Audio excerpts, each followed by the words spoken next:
Many people seek therapy, church, or choose to exercise to alleviate their stress.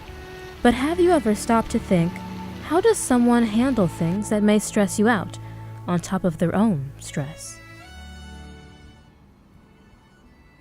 Hello, my name is Alana Brown. I'm a licensed mental health counselor in the state of Florida. My name is Dolores King. I am a trainer for the Florida Abuse Hotline.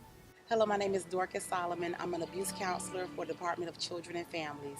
These women made the decision to help people out of stressful situations, despite their own hardships. So I think the biggest thing that we do is we provide a safe place for people to come and be in their experience, no matter what that experience is. And this is something that we lack in our society today, the ability to be accepted in a vulnerable state.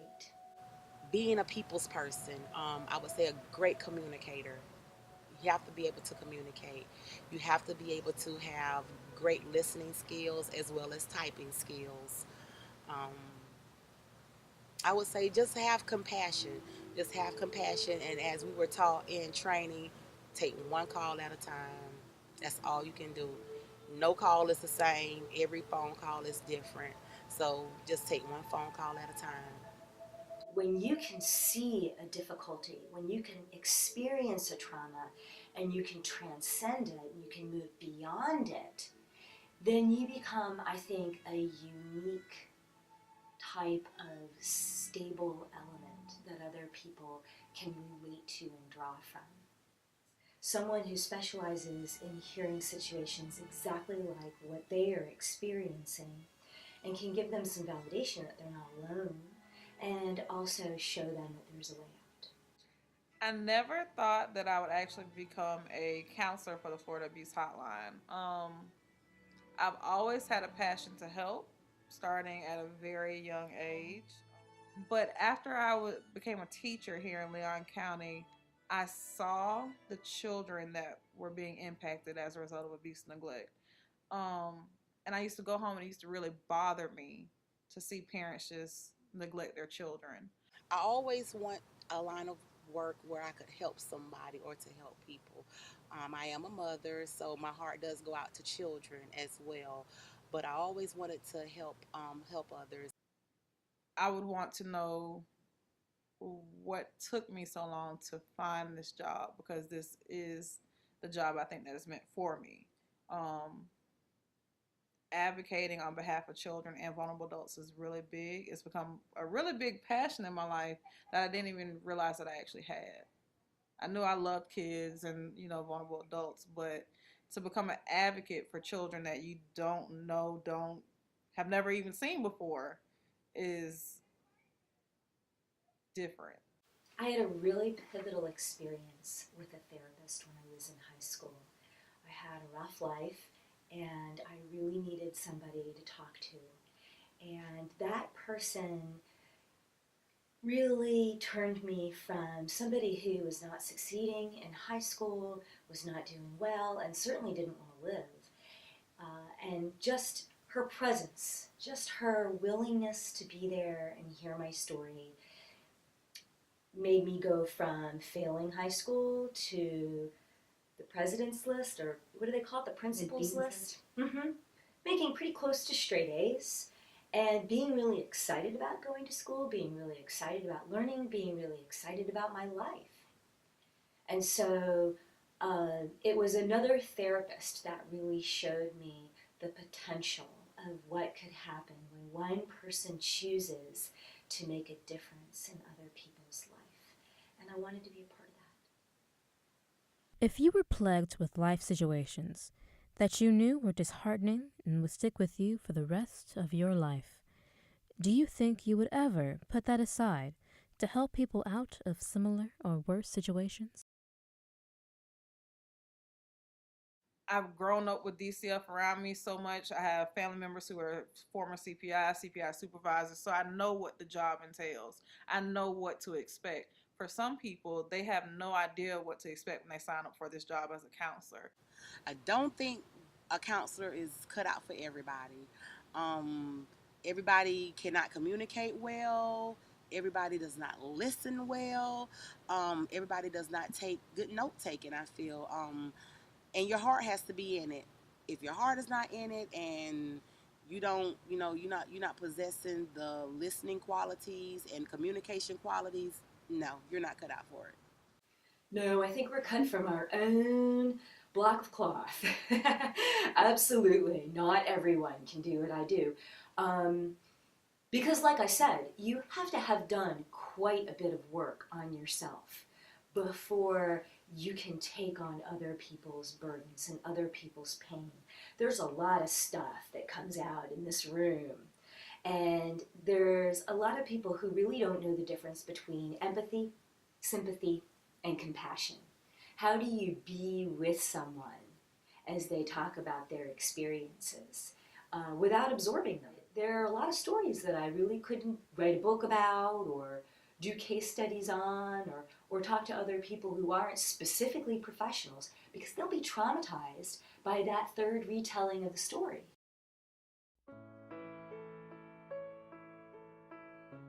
Or me to hear a death call, that that takes a lot out of me. There have been people that have quit. There have been people that have quit. I had a friend girl.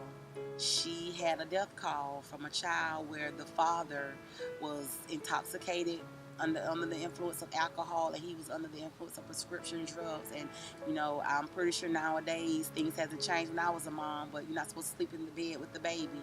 But the father suffocated the baby, and they were from out of town, and they were here visiting relatives, and their baby died here, and that was it for her. She couldn't take it. She no longer works here. She has another job, but that was, I mean, some people can take it and some people can't.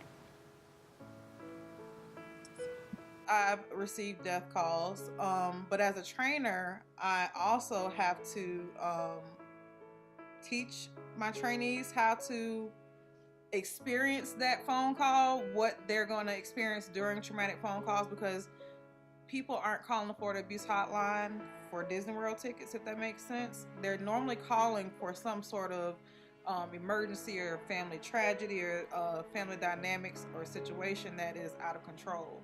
So I always want to make sure that my trainees are ready to receive that phone call. I inform them on the very first day about secondary trauma and how to prepare yourself for secondary trauma, because it will happen. It's just, how do you cope with it?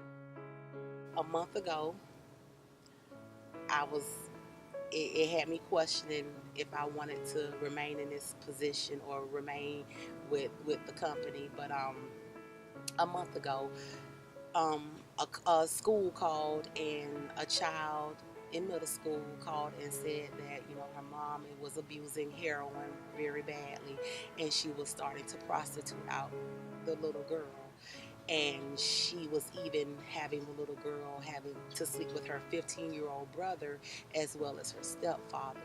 The little girl ended up going to the hospital where her hymen had been torn down in her vaginal area, and I think that was a breaking point for me.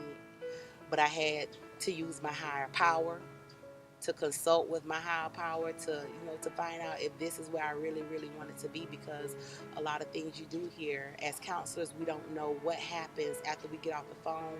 We don't know what happens with the children, what happens to the adults that we're taking these reports on. So a lot of calls, but that particular call, it stuck with me for a while. I still think about it from time to time, but I have to know that I did my part as a counselor. You really have to be self aware and know thyself, because if not, you will take this stuff home. Um, you will start to see things on television, and you will try and assess and see, well, should that have been called into the hotline? Or you're watching a movie and you're like, oh no, that is inadequate supervision. Or it's things like that. That as a counselor, you start to really ingrain the stuff that you learned, and you see people in the mall and you're like, oh, please don't do anything in front of me because I don't want to have to call the hotline. It's stuff like that. I seem to be uniquely adapted for the profession, But I will say that as I have grown, my ability to experience other people's difficulties has increased. I tell people the way I personally cope with it. I'm not a runner. I'm not a big exercise person. But for some people, that calms them down, that keeps them going. I like to think to myself, if I do a good job today, if I do a good job on this one phone call, I could be helping somebody. I have to take every phone call for what it is for that person because that person's calling for a purpose. They have a reason to call. So I just want to I tell myself, hey, you're doing this for a reason. You're helping somebody. We are encouraged to come out, walk around the lake, get our heads together, or maybe even take a few seconds, maybe, use our stress balls. Some of our supervisors do have stress balls. They do play music as well, soothing music. So normally I would take a walk around the lake. That's what I did when the the victim or the child was being molested and being abused by her brother and stepfather, and her hymen was torn. I came out to walk around the lake for about an hour.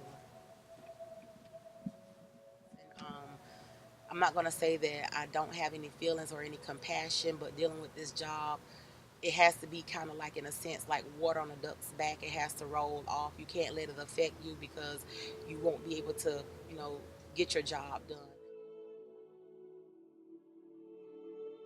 And I have a very strong belief that nature is crucial to well being. If you do not have your feet on the ground, your head in the sky, and your breath to the wind, you don't have a chance of improving your life. You have to be connected to nature. You have to have these vital elements that we need for health and well-being. They have found microbes in the soil that have antidepressant benefits.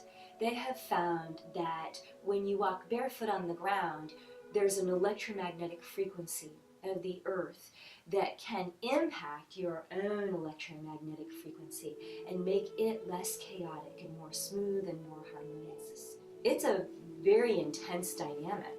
As stressful as work may be for these women, they can still laugh at the end of a long day.